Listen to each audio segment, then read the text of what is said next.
Mari Bapak Ibu kita tundukkan kepala, kita berdoa. Ya Tuhan, ubahlah hati dan hidup kami supaya makin hari semakin serupa dengan Engkau. Kami belajar dalam hidup ini untuk terus bertumbuh dewasa. Kami rindu hidup kami makin hari semakin serupa Tuhan. Sehingga kami dapat memberikan satu kesaksian yang indah di tengah-tengah kehidupan kami. Bahwa kami adalah orang Kristen yang sejati. Biarlah Tuhan tolong kami hari lepas hari, supaya setiap kami selalu berjalan sesuai dengan kehendak Tuhan. Dan saat ini kami juga bersyukur kalau kami akan belajar satu bagian firman Tuhan. Tuhan tolong supaya setiap kami diberikan pengertian akan kebenaran firman Tuhan. Bukan hanya itu, biarlah firman-Mu dapat bertumbuh dalam hidup kami. Ajar kami untuk menaati firman Tuhan. Terima kasih Bapa, berkati hamba-Mu dalam menyampaikan firman pagi ini. Urapi dengan kuasa-Mu Tuhan, supaya hanya berita kebenaran-Mu yang disampaikan. Berkati setiap jemaat Tuhan, biar mereka sungguh-sungguh dapat memperhatikan dan merenungkan firman yang kami akan dengarkan. Dalam nama Tuhan Yesus kami berdoa. Amin. Shalom Bapak Ibu. Ada sukacita? Amin ya, semua sehat? Ya, puji Tuhan. Baik Bapak Ibu yang kasih dalam nama Tuhan Yesus, tema kita pagi ini berbicara tentang reformasi hati, transformasi diri. Kita akan lihat dari Roma 12 ayat yang kedua. Roma pasal 12 ayat yang kedua kita akan baca bersama-sama. Roma pasal 12 ayat yang kedua. Roma 12 ayat yang kedua. Ya. Kalau sudah dapat kita akan mulai. 1, 2, 3. Janganlah kamu menjadi serupa dengan dunia ini, tetapi berubahlah oleh pembaruan budimu, sehingga kamu dapat membedakan manakah kehendak Allah, apa yang baik, yang berkenan kepada Allah, dan yang sempurna. Berbahagialah kita yang membaca mendengar firman, terlebih lagi kita yang sungguh-sungguh melakukan firman Tuhan di dalam kehidupan kita. Bapak Ibu kasih dalam nama Tuhan Yesus, saya akan tampilkan beberapa foto. Ini adalah putri saya yang paling besar ya. Nah ini foto yang pertama ketika dia masih kacamata kira-kira 1 tahun lebih itu ya. Lalu foto yang kedua ini kira-kira berusia 4 tahunan ya. Kemudian lanjut lagi. Nah ini foto dia sudah makin dewasa sebelah kiri saya ya. Bapak Ibu yang dikasih dalam nama Tuhan Yesus, Desember ini dia akan merayakan ulang tahun yang ke-17 ya. Nah inilah kenyataan yang harus dihadapi setiap manusia, setiap kita Bapak Ibu. Pasti akan menghadapi yang namanya apa? Perubahan ya, akan berubah. Ya, kita sendiri juga akan berubah. Bapak Ibu kasih dalam nama Tuhan Yesus, kita sebagai orang tua punya anak pasti rindu anak kita bertumbuh, betul nggak? Dan ada di antara kita punya anaknya nggak mau bertumbuh. 2,5 tahun yang lalu ketika kami pelayanan baksos di satu rumah susun Bapak Ibu, kami menemukan seorang anak berusia 12 tahun. Tapi seperti anak berusia 3 tahun yang masih digendong. Kenapa? Karena kakinya kecil, tangannya kecil, kurus sekali. Dia punya adik usia 10 tahun, wah jauh lebih dewasa. Kalau kita menjadi orang tua dari anak ini, kira-kira sedih nggak Bapak Ibu? Melihat anaknya. Sedih.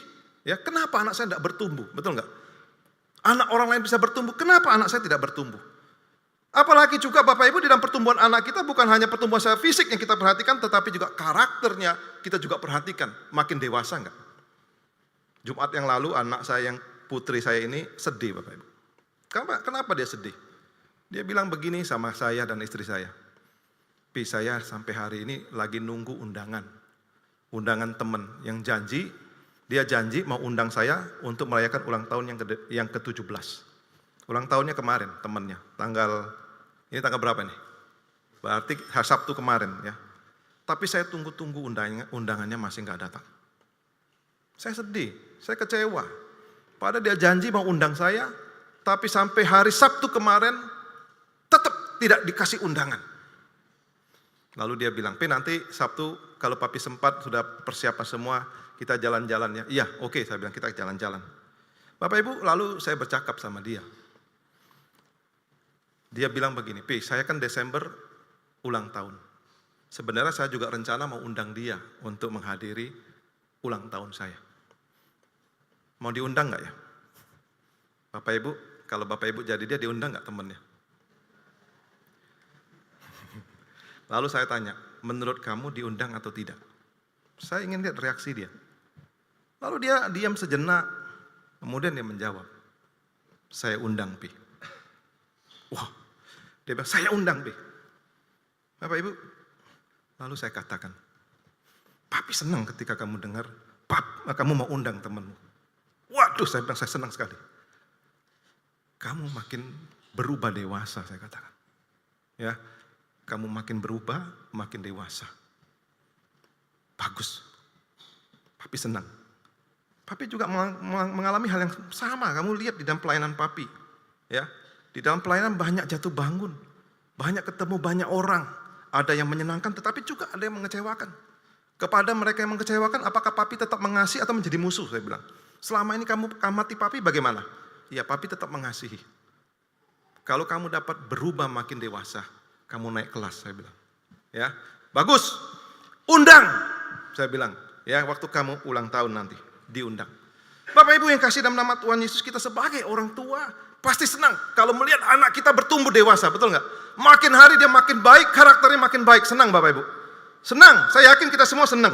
Demikian juga Bapak kita di surga, Bapak Ibu, dalam kasih nama Tuhan Yesus. Kalau kita boleh mengkoreksi melihat kehidupan rohani kita sampai hari ini, apakah kehidupan rohani kita juga makin berubah, Bapak Ibu? Makin hari kita semakin serupa dengan Tuhan kita Yesus Kristus. Sejak kita bertobat, sejak kita mengenal Tuhan Yesus, Bapak Ibu, apakah kehidupan kita makin serupa dengan Tuhan kita atau semakin serupa dengan dunia dalam bacaan kita tadi? Makin serupa siapa, Bapak Ibu? Ya? Wah, diam semua ya. Bapak Ibu, ketika saya merenungkan tema kita reformasi hati, ya, pembaruan hati dan transformasi diri, perubahan diri. Saya teringat satu peristiwa reformasi gereja, Bapak Ibu, yang dimotori oleh Martin Luther, di mana Martin Luther menempelkan 95 dalil di depan pintu gereja pada waktu itu. Kenapa? Karena Martin Luther melihat bahwa gereja pada saat itu sudah mulai menyimpang dari kebenaran firman Tuhan. Itulah sebabnya tujuan dari reformasi adalah apa? Untuk mengajak gereja kembali berubah untuk kembali kepada kebenaran firman Allah. Karena dengan kembali kepada kebenaran firman Allah, berubah kembali kepada firman Allah, inilah gereja akan bertumbuh. Kalau gereja tidak kembali kepada kebenaran firman Allah, maka gereja tidak akan pernah bertumbuh. Itulah sebabnya Bapak Ibu, reformasi mengajak gereja. Gereja ini bukan hanya menunjuk pada gedung, tetapi gereja menunjuk kepada kita. Supaya apa? Supaya kita kembali kepada kebenaran firman Tuhan. Reformasi Bapak Ibu sangat jelas menjadi sejarah gereja. Tetapi bukan hanya sejarah gereja, tetapi juga menjadi semangat gereja sampai hari ini. Itulah sebabnya kenapa setiap bulan Oktober kita selalu memperingati Hari Reformasi.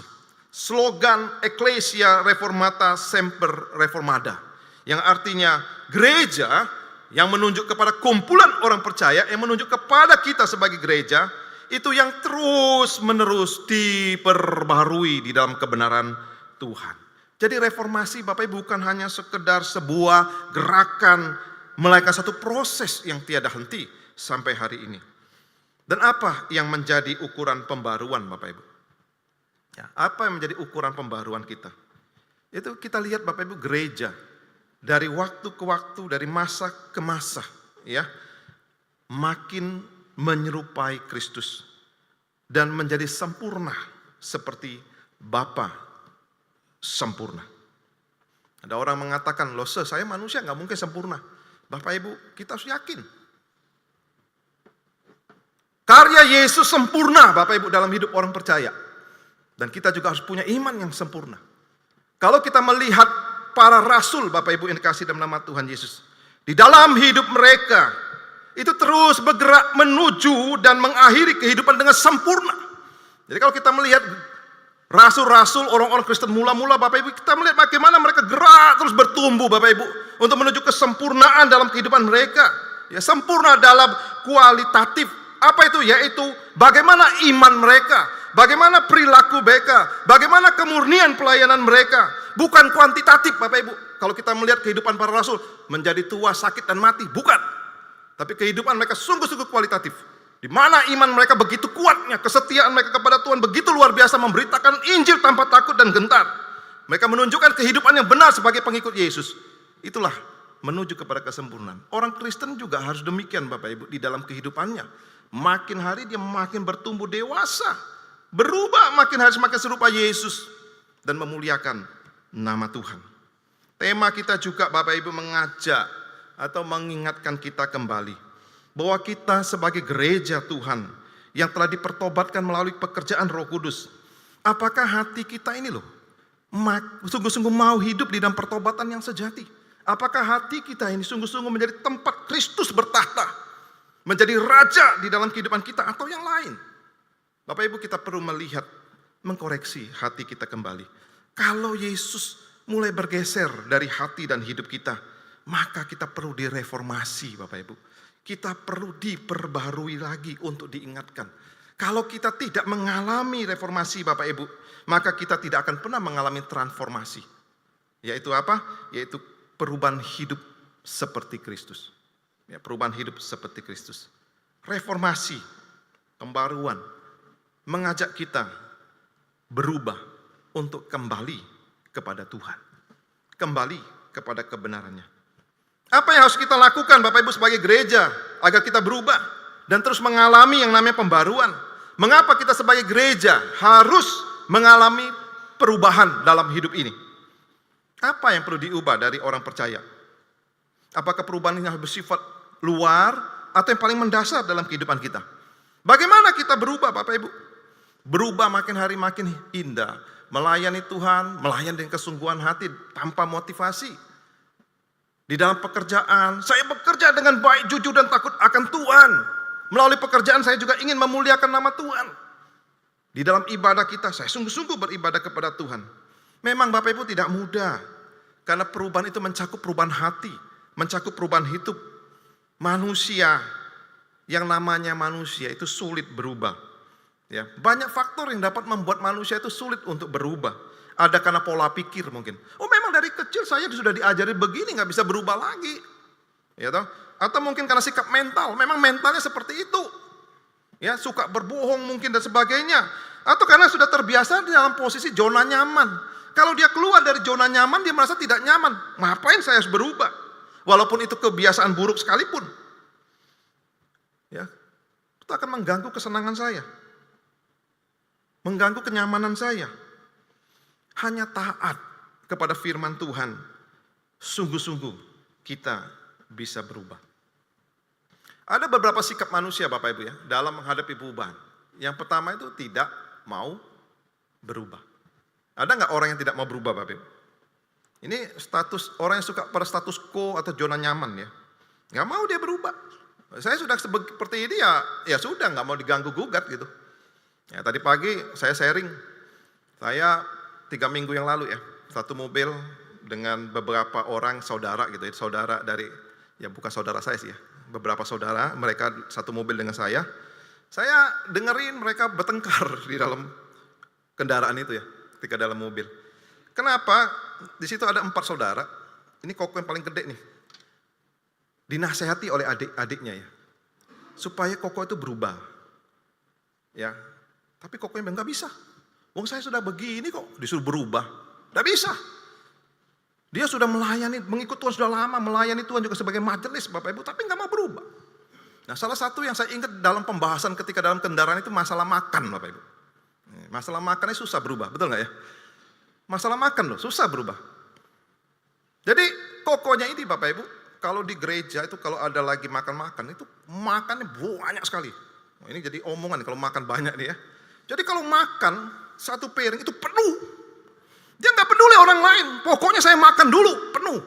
Lalu adiknya bilang, kok kalau makan ambil yang wajar. Ya, ambil yang wajar saja. Aku nggak peduli. Aku memang begini orangnya, kalau makannya banyak. Waduh, ngomong begitu. Lalu adiknya bilang, ya nggak bisa kok kamu kayak begini terus. Kamu harus ingat kami loh. Kalau kamu ngambil banyak gitu, lalu ada orang yang ngomong, ini saudaranya siapa? Kira-kira yang malu siapa? Saudara toh, betul nggak ya? Ini orang tuanya siapa? Malu nggak Bapak Ibu? Kamu jaga perasaan kami, bukan hanya perasaan kamu. Saya tidak peduli katanya. Wah rame Bapak Ibu dalam mobil itu. Rame. Selalu saya bilang, aduh sudah tenang ya, kita mau jalan ini mobil dalam mobil nanti ada apa-apa repot ini ya toh. Gak mau berubah. Umur 70 tahun. Sudah melayani jadi majelis bertahun-tahun, gak mau berubah. Ini orang yang gak mau berubah Pak. Lalu yang kedua tidak tahu. Nah, jika tidak tahu harus apa yang diubah, Bapak Ibu yang kasih dalam nama Tuhan, bagaimana mengalami perubahan? Nah, susah nih, nggak tahu dia mau berubah apa. Begini aja lah. Berubahnya bagian luar, hanya kulitnya saja, tapi dalamnya enggak. Atau yang terakhir berubah total, baik luar maupun yang paling mendasar di dalam kehidupannya, yaitu karakternya, hidupnya. Ya. Nah, di antara 4 ini kira-kira kita yang mana, Bapak Ibu? Sudah berubah total belum kita? Sudah? Udah berubah total? Ya, puji Tuhan lah ya kalau ada perubahan total. Di dalam bacaan tadi Bapak Ibu itu tersirat bahwa perubahan itu ditujukan kepada orang percaya. Jadi kalau Bapak Ibu membaca di dalam Roma 12 ayat 2 tadi, itu Rasul Paulus itu sepertinya berbicara secara khusus kepada orang percaya, bukan orang nggak percaya. Kepada orang percaya. Yang menarik di dalam bacaan tadi Bapak Ibu ada 2 kata yang sangat penting yang menjadi penekanan, yaitu berubah dan yang kedua adalah pembaruan. Ya, berubah dan pembaruan. Berubah Bapak Ibu di dalam bahasa aslinya itu sama seperti metamorfosis ya. Kemudian dalam bahasa Inggris menjadi transformasi ya. Mengubah ke bentuk lain. Jadi berubah itu artinya mengubah ke bentuk lain. Kata transformasi Bapak itu ada 2 kata ya, yang artinya itu trans yang melampaui dan form berarti bentuk. Jadi melampaui bentuk aslinya jadinya ya. Jadi kata metamorfosis atau transformasi ini dipakai dalam Alkitab cuma 4 kali Bapak Ibu. 2 kali digunakan pada waktu penampakan Yesus berubah. Yesus digambarkan seperti matahari bersinar ya. Ya berubah total Yesusnya ya. Jadi tidak seperti manusia biasa begitu ya. Seringkali digunakan seperti itu. Nah, contoh yang paling real Bapak Ibu kata metamorfosis mungkin kita semua masih ingat, yaitu bagaimana ulat menjadi kupu-kupu. Betul ya? Ulat jadi kupu-kupu. Bapak Ibu yang kasih dalam nama Tuhan Yesus, ulat jadi kupu-kupu.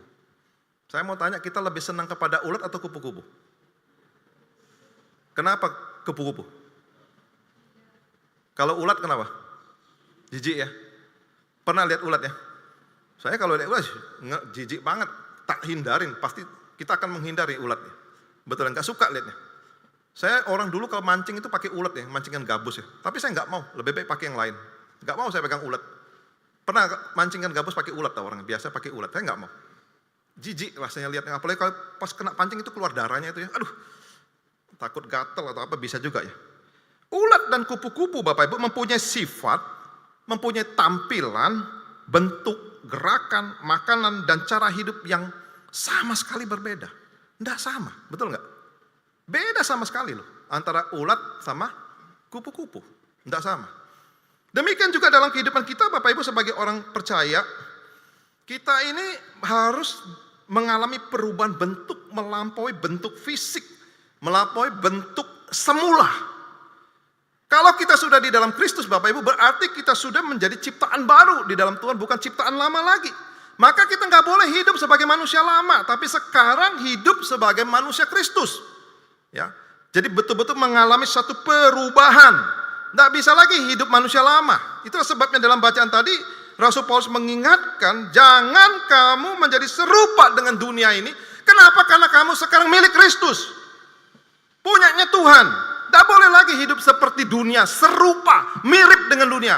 Tapi sekarang kamu harus serupa Kristus. Harus mirip Kristus. Harus seperti Kristus. Itu yang ditekankan oleh Rasul Paulus.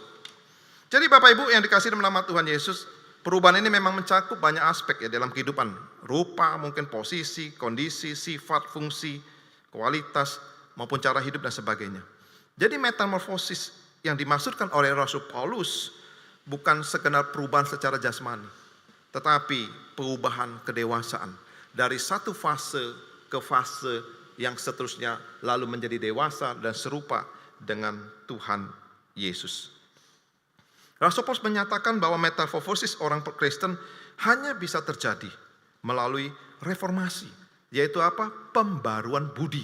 Rasul Paulus menggunakan kata itu pembaruan budi kita.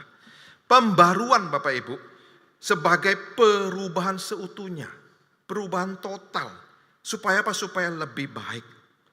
Perubahan budi inilah yang akan memacu kita Bapak Ibu untuk mengalami perubahan juga tingkah laku kita, perbuatan kita, kehidupan kita, bahkan seluruh aspek keberadaan kita. Kalimat untuk pembaruan budi menunjukkan cara bagaimana perubahan itu terjadi. Harus diubah dulu hati kita, pikiran kita, maka itu akan membawa dampak bagi yang lain di dalam kehidupan kita. Pembaruan budi menunjukkan bahwa jalan pikiran atau akal budi serta hati setiap orang percaya, Bapak Ibu, harus diubah menurut apa standar kebenaran Tuhan atau kualitas Allah sendiri. Harus sesuai dengan kualitas Allah atau standar yang Allah sudah tentukan. Bapak Ibu, untuk menyenangkan Tuhan, tidak cukup kalau hanya sekedar menghindari pengaruh yang buruk. Ya, tidak cukup hanya sekedar menghindari pengaruh yang buruk. Tapi kita juga harus sungguh-sungguh mengubah sifat-sifat kita, ya, yang buruk menjadi baik, karakter kita menjadi baik. Ya. Kita mau melakukan semua hal demikian, itu karena kita mengasihi Tuhan. Karena aku sayang Tuhan. Karena aku cinta Tuhan, maka aku berubah. Aku ingin seperti Tuhan Yesus karena aku mengasihi Tuhan Yesus. Jadi bukan karena dipaksa Bapak Ibu. Oh, kamu harus berubah, enggak. Tapi sungguh-sungguh berubah dari hati kita oleh karena kita mengasihi Tuhan. Kita mencintai Tuhan di dalam kehidupan kita sebagai orang percaya. Jadi transformasi bukan hanya bicara tentang restorasi. Restorasi itu kembali seperti awal, bukan. Tapi juga dibuktikan dengan perubahan hidup yang nyata. Perubahan hidup yang sungguh-sungguh efektif. Perubahan hidup yang sungguh-sungguh berdampak. Perubahan hidup yang sungguh-sungguh memiliki pengaruh. Karena itu izinkan Roh Kudus terus mengubah hidup kita. Jika reformasi terjadi dalam hidup kita, maka kehidupan kita yang sudah ditransformasi akan menjadi suratan yang hidup. Ya, hidup kita menjadi terang, menjadi berkat bagi orang lain. Bapak Ibu, saya lanjut lagi percakapan saya dengan putri saya. Saya katakan, Papa senang kamu makin bertumbuh dewasa. Mungkin Bapak Ibu masih ingat ya, saya katakan kepada putri saya pernah sampaikan juga, bahwa jadi orang Kristen tidak cukup jadi orang Kristen yang baik. Kalau menjadi orang Kristen yang baik, orang di luar Tuhan banyak, jauh lebih baik dari orang Kristen. Betul nggak? Agama Buddha, orang Buddha itu jauh lebih baik dari kita. Hebat mereka. Saya katakan kepada putri saya, tapi Tuhan ingin juga kamu menjadi orang Kristen yang mulia. Nah, yang kamu lakukan saya bilang mulia. Kamu bisa ngundang dia itu mulia, saya bilang. Oh iya, saya katakan demikian. Kamu punya hati yang besar. Walaupun kamu kecewa, kamu bisa mengundang. Itu mulia. Ya, kalau baik, mungkin kamu bilang, ya sudah, tapi dia tidak undang saya juga nggak undang dia. Betul nggak? Kesama tuh, dia nggak undang, saya nggak undang. Itu hanya sebatas baik. Tapi kalau kamu masih bisa ngundang, kamu mulia. Bapak Ibu, Tuhan ingin kita menjadi orang Kristen tidak hanya baik, mulia dalam setiap aspek hidup kita. Perubahan terus terjadi dalam hidup kita, karakter kita makin berubah. Ya, sungguh-sungguh menjadi orang Kristen yang semakin mulia dalam hidup ini. Mulia berubah, makin indah di hadapan Tuhan. Yang baik itu banyak, Bapak Ibu, orang di luar Tuhan itu banyak baik. Tapi Tuhan ingin kita jadi orang Kristen yang mulia. Ya, mulia yang melakukan firman dalam hidup, bukan hanya baca. Baca itu baik. Melakukan harus jadi orang mulia. Sungguh-sungguh melakukan firman Allah, itu menjadi orang Kristen yang mulia. Jadi Bapak Ibu, paling tidak ada dua transformasi yang terjadi dalam diri orang percaya yang mengalami reformasi atau pembaruan budi. Yang pertama itu transformasi pertobatan. Terjadi ketika orang percaya kepada Tuhan Yesus sebagai satu-satunya Tuhan dan Juru Selamat. Kita bertobat, menerima Yesus. Pada waktu kita menerima Yesus, apakah sungguh-sungguh kita menempatkan Yesus dalam hidup kita? Kita mau dekat dengan Tuhan. Kita rindu membaca Alkitab. Untuk membawa satu pertumbuhan dalam hidup kita. Bapak Ibu, tapi dalam hidup kita hari lepas hari, hati kita ini juga harus terus mengalami pertobatan. Ya, harus semakin hari hati kita semakin seperti hatinya Tuhan. Terus diperbaharui. Supaya makin indah. Harus terus diperbarui ya di dalam kehidupan ini. Kalau kita tidak dekat dengan Tuhan, kita nggak akan pernah diperbarui. Beberapa waktu yang lalu ya, 2 minggu yang lalu, saya ngobrol dengan seorang pemuda ya. Karena saya dikasih tahu sama saudara-saudaranya, dia dikeluarkan dari pekerjaan. Saya tanya, lalu saya calling dia. Kenapa kamu keluar dari pekerjaan? Saya tahu kenapa dia keluar dari pekerjaan, karena dia nyolong dia. Uangnya gereja dia colong. Dia kerja di gereja Bapak Ibu. Ini pemuda ini kerja di gereja. Ya, dia kerja di gereja, lalu dia nyolong uang perpuluhan yang dalam amplop diambil sama dia, ketahuan dari CCTV. Akhirnya dipecat dia. Saya tahu dia pemuda yang baik. Baik, anak yang baik. Ya, saya tanya, kenapa kamu nyuri? Saya tahu kenapa dia nyuri, saya tahu, tapi saya tanya, kenapa kamu nyuri? Lalu dia bilang, ya kok, masih ada hal dalam diri saya yang sulit untuk diubah. Kenapa kamu sulit untuk diubah, saya bilang. Ya, karena dia jauh dari Tuhan, sekalipun pekerjaannya di gereja. Dia kerja di gereja, bantu gereja. Ya, dia katakan, karena saya tahu saya jauh dari Tuhan. Kenapa kamu nyuri, saya bilang, saya tanya lagi. Karena dia suka judi online, Bapak Ibu. Ini hati-hati nih, anak-anak muda ya. Itu judi online deh, hati-hati, semua nipu itu.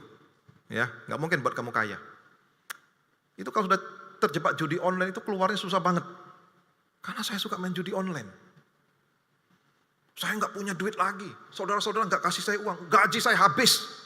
Ada kesempatan, colong dia uangnya gereja. Diambil, ketahuan ya sudah dipecat dari pekerjaan.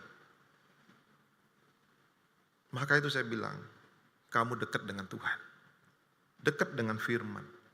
Baca, renungin supaya firman itu berbicara terus dalam diri kamu. Supaya kamu sungguh-sungguh diubah terus oleh Tuhan. Tidak bisa hidupmu seperti ini tuh saya bilang. Tidak bisa, sampai kapan?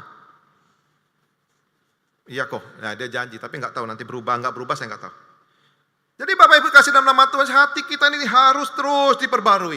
Untuk diperbarui maka kita harus dekat dengan firman. Karena firman yang akan mengingatkan kita terus untuk terus diperbarui di dalam kehidupan ini. Lalu yang kedua adalah transformasi perilaku. Ya, perilaku adalah karakter, adalah sikap, perbuatan atau tindakan seseorang yang dapat dilihat, diamati, dan dapat diukur. Perubahan perilaku itu dimulai dari pikiran dan tentu juga termasuk hati kita. Terjadi pembaruan. Ya, harus dalam pikiran dan hati kita terjadi pembaruan.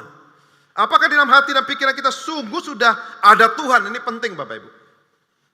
Saya pernah sampaikan kalau Bapak Ibu masih ingat.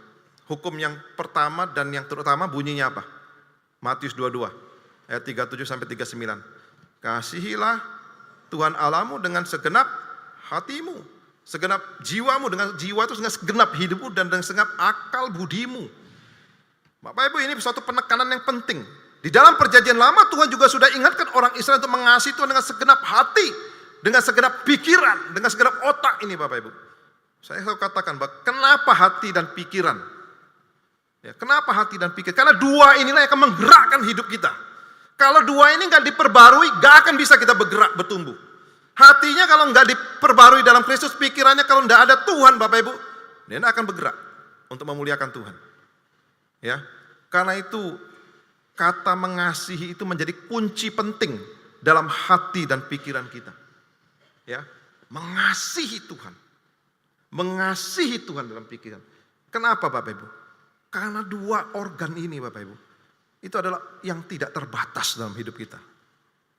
Hati itu nggak terbatas, betul nggak? Ada orang bilang dalamnya lautan masih bisa diukur, tingginya langit bisa diukur, dalamnya hati manusia ada yang tahu nggak? Nah, pikiran ini juga, otak kita ini bisa diukur nggak? Ya, lebih besar daripada hard disknya komputer, betul nggak? Ya, kalau hard disk komputer terabyte mungkin nanti ada lebih tinggi, tapi otak kita ini bisa nyimpen data begitu banyak. Ya, begitu luar biasanya. Itulah sebabnya dikunci mengasihi Tuhan, mengasihi Tuhan. Kalau sudah mengasihi Tuhan, ada Tuhan di sini Bapak Ibu, maka yang lain akan sulit untuk masuk. Kalau nggak ada Tuhan Bapak Ibu dalam hati, Bapak Ibu lihat kenapa manusia jadi tamak. Kenapa dia cinta duit, padahal duitnya sudah banyak misalnya, tapi cinta duit, ngotot cari duit, nggak mau ke gereja, nggak mau cari Tuhan, cari duit aja cari. Karena hatinya nggak ada Tuhan. Hanya yang tidak terbatas yang bisa memuaskan yang tidak terbatas, betul nggak? Hati kita nggak terbatas, otak kita nggak terbatas. Hanya yang tidak terbatas yang bisa memuaskannya. Siapa yang tidak terbatas? Tuhan yang bisa memuaskan otak kita dan hati kita. Uang nggak bisa. Itu sebabnya kenapa orang kalau sudah cinta duit nggak pernah puas deh. Karena uang nggak bisa memuaskan hati, nggak pernah bisa memuaskan pikirannya. Itu sebabnya Bapak Ibu kenapa harus dikunci hati dan pikiran kita mengasihi Tuhan. Pembaharuan budi, Bapak Ibu, syarat untuk bisa mengenal dan melakukan kehendak Allah ya di dalam hidup ini. Apa yang diyakini oleh pikiran dan hati itu akan mempengaruhi perilaku seseorang. Pembaruan akal budi akan menghasilkan hidup kudus. Ya, pembaruan akal budi akan menghasilkan hidup kudus. Nah, ini penting Bapak Ibu ya. Kita orang Kristen harus menjaga kekudusan hidup. Pengalaman transformasi perilaku atau tindakan itu adalah hasil dari pembaruan akal budi kita. Bapak Ibu yang saya kasih dalam nama Tuhan Yesus, pembaruan itu dapat terjadi oleh karena perpaduan antara karya Roh Kudus dalam diri kita dan firman Allah. Apakah kita sungguh-sungguh mau mengizinkan Roh Kudus itu bekerja terus dalam hidup kita? Mengizinkan firman Allah itu terus mengingatkan ya di dalam kehidupan kita. Coba sejenak Bapak Ibu saya mengajak kita untuk merenung ya. Sejak kita mengenal Tuhan Yesus sampai sekarang, apakah hidup kita makin serupa Kristus? Semakin serupa dengan Tuhan. Saya lanjut lagi kisah saya tadi Bapak Ibu di dalam mobil ya. Ketika kami berhenti di satu tempat, adik yang nomor 2 yang laki-laki itu mendekati saya. Dia bilang begini, saya tuh jengkel sama Koko. Kalau diajak ngomong berdebat, dikasih nasihat susah sekali. Saya iki loh, dulu begitu buruknya hidup saya. Saya tahu memang hidupnya buruk dulu. Kamu kan tahu Hendra, saya ini begitu buruk hidup saya dulu. Suka minuman keras, suka main judi, suka rokokan, melakukan banyak hal sampai saya ditinggali oleh istri saya. 2001 istrinya pergi berlari Bapak Ibu ke luar negeri, sampai hari ini nggak pulang-pulang. Saya lama ikut di gereja GKT, saya nggak sebut GKT ya. Tapi yang anehnya saya bertobat itu bukan di GKT. Di satu gereja yang tidak ada katekisasinya. Oh, ya nggak ada katekisasi langsung baptis gitu ya. Tapi saya sungguh berubah. Dan saya memang melihat perubahan hidupnya Bapak Ibu. Dia nggak ngerokok lagi, nggak minum-minuman lagi. Lalu dia berdoa, Tuhan terus tolong saya jadi orang Kristen yang benar. Saya rindu Tuhan, suatu hari nanti istri saya kembali lagi. Ya, usianya 68 tahun. Dia rindu istrinya kembali lagi. Ya, saya nggak tahu, mungkin Tuhan akan izinkan ya istrinya kembali kalau dia sungguh-sungguh udah berubah di dalam Tuhan. Bapak Ibu, dia ingin Tuhan berkarya dalam hidupnya, berubah. Saya melihat hidupnya memang berubah total, jauh dibandingkan dulu. Berubah sekali. Ya, wajahnya jauh lebih segar. Dulu begitu kurusnya Bapak Ibu ya. Karena minum, rokok ya. Dia bilang, kalau kita dalam Tuhan pasti bisa berhenti rokok. Pasti bisa berhenti minum. Karena Tuhan bekerja dalam hidup kita. Maka itu Bapak Ibu saya melihat tutur katanya, cara dia berbicara. Beda dengan dulu. Ya, sangat-sangat berbeda sekali. Jadi Bapak Ibu sejak kita mengenal Kristus sampai hari ini. Apakah kehidupan kita semakin serupa dengan Tuhan? Bagaimana kehidupan rohani kita? Saya nggak tahu Bapak Ibu. Kita boleh melihat kehidupan rohani kita sendiri di depan Tuhan. Makin bertumbuh nggak? Ya, makin bertumbuh nggak dalam mengikut Tuhan? Bagaimana ibadah kita? Nah, kita bukan hanya sekedar datang, tapi saya ingin berjumpa dengan Tuhan. Saya sungguh-sungguh percaya Tuhan hadir dalam ibadah. Saya teringat salah satu pendengar SS Bapak Ibu ya. Nah, orang yang sudah meninggal ya. Sangat setia dengan SS ya. Dia penggemar suara Surabaya ya. Dia mengatakan, orang beribadah belum tentu orang beriman. Orang beriman sudah pasti orang yang beribadah. Wah, nangkep ya Bapak Ibu ya. Orang yang beribadah dia bilang belum tentu orang itu beriman. Betul nggak Bapak Ibu? Bisa jadi aja dia datang beribadah tapi dia sungguh-sungguh nggak percaya. Mungkin saja dia datang tapi hatinya nggak di sini. Mungkin saja dia beribadah tapi hatinya bukan percaya kepada Yesus. Tetapi orang yang beriman, dia pasti beribadah dalam hidupnya. Apakah kita sungguh-sungguh beriman kepada Tuhan? Orang yang beriman adalah orang yang rindu. Tuhan selalu ada dan hadir dalam hidupnya, dia selalu rindu mengalami pertumbuhan dalam Tuhan. Bagaimana dengan pelayanan kita Bapak Ibu? Apakah pelayanan kita sungguh-sungguh untuk menyenangkan Tuhan, untuk memuliakan Tuhan, atau hanya sekedar ingin dilihat orang? Nah, ini banyak Bapak Ibu saya ketemu ya. Jadi pelayanan hanya ingin sekedar ingin dilihat orang, hanya sekedar ingin dipuji orang. Bukan sungguh-sungguh untuk memuliakan nama Tuhan. Apakah pelayanan kita demikian? Kita harus diubah. Bahwa pelayanan kita untuk memuliakan nama Tuhan. Bagaimana dengan kehidupan kita? Bagaimana dengan perilaku kita? Bagaimana dengan kata-kata kita? Apakah juga makin hari makin indah ya di hadapan Tuhan? Untuk memuliakan nama Tuhan. Ya, saya ingat ketika saya satu mobil dengan seorang jemaat ya. Jemaat sudah dipanggil pulang juga oleh Tuhan ya. Lalu dia ngomong begini, Lose, hari itu kami mau ke Adiasa Bapak Ibu. Ya, mau ke Adiasa. Lalu dia bilang, Lose, saya pernah loh menghadiri di Kembang Kuning. Dia bilang, kenapa Pak? Waktu saya menghadiri Kembang Kuning, saya melihat ada satu orang juga yang meninggal yang akan dikuburkan. Tapi saya merasa bingung. Kenapa bingung? Yang di situ cuma ada istrinya, ada pendetanya, ada anaknya, ada satu orang lagi. Pendetanya juga sampai bingung, ini nunggu orang kok nggak ada yang datang-datang. Lalu saya deketin, saya hampirin. Karena saya penasaran, ya toh.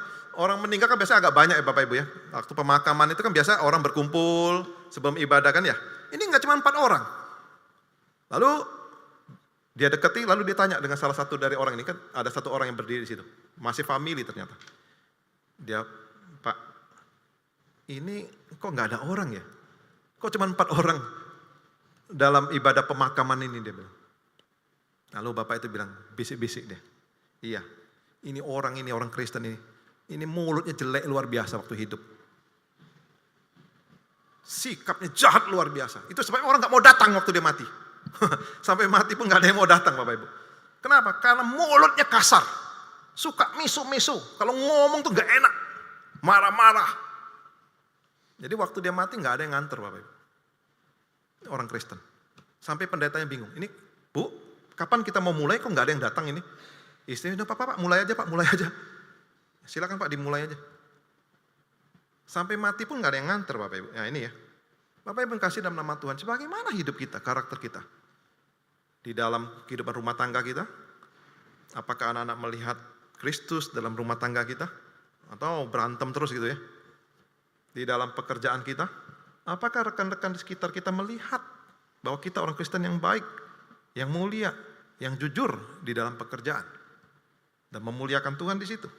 Apapun yang kita lakukan Bapak Ibu, kita sungguh-sungguh boleh menyenangkan Tuhan dan memuliakan nama Tuhan.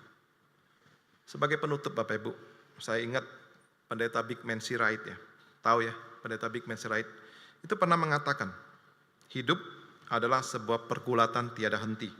Ya, jadi hidup ini ada satu pergulatan yang tiada henti katanya. Terus dalam tanda petik berkelahi antara kehendak untuk hidup benar dan tidak. Kehidupan lama adalah hidup yang berorientasi pada diri sendiri. Sementara pertobatan memalingkan kita kepada Yesus Kristus Tuhan. Ya. Jadi ini seperti kupu-kupu, tidak boleh jadi ulet lagi gitu ya. Harus kupu-kupu yang indah gitu ya. Hidup bukan lagi soal apa yang aku inginkan. Ya. Hidup ini bukan soal apa yang aku inginkan, melainkan apa yang Kristus inginkan dalam hidupmu. Nangkep Bapak Ibu ya. Jadi hidup ini bukan soal keinginan kita lagi, tapi adalah keinginan Tuhan. Apa keinginan Tuhan dalam hidup ini? Ini akan terus menjadi apa Bapak Ibu? Menjadi tarik-menarik dalam hidup kita. Keinginan Tuhan atau keinginan saya? Ya, tarik-menarik terus. Dalam Roma 12 ayat 2 yang kita baca, Paulus mengingatkan umat agar tak menjadi serupa dengan dunia. Berkelahi agar menjadi berbeda. Ya, berkelahi untuk menjadi beda. Ya. Umat digugat agar terus berproses dalam pembaruan budi. Pembaruan oleh Roh Kudus yang memproses diri menuju menjadi seperti kehendak Allah sepenuhnya, berkenan dan sempurna. Pembaruan budi adalah reformasi diri yang menghasilkan perubahan atau istilah populernya transformasi. Ya. Jadi Bapak Ibu, bagaimana perubahan hidup kita di hadapan Tuhan, di hadapan sesama kita, apakah makin hari makin indah. Seperti kupu-kupu tadi, ya, makin indah hidup kita, makin memuliakan nama Tuhan. Rindu Bapak Ibu makin indah? Makin indah hidup ini, makin serupa Tuhan dalam semua aspek hidup kita. Ya, semua aspek hidup kita.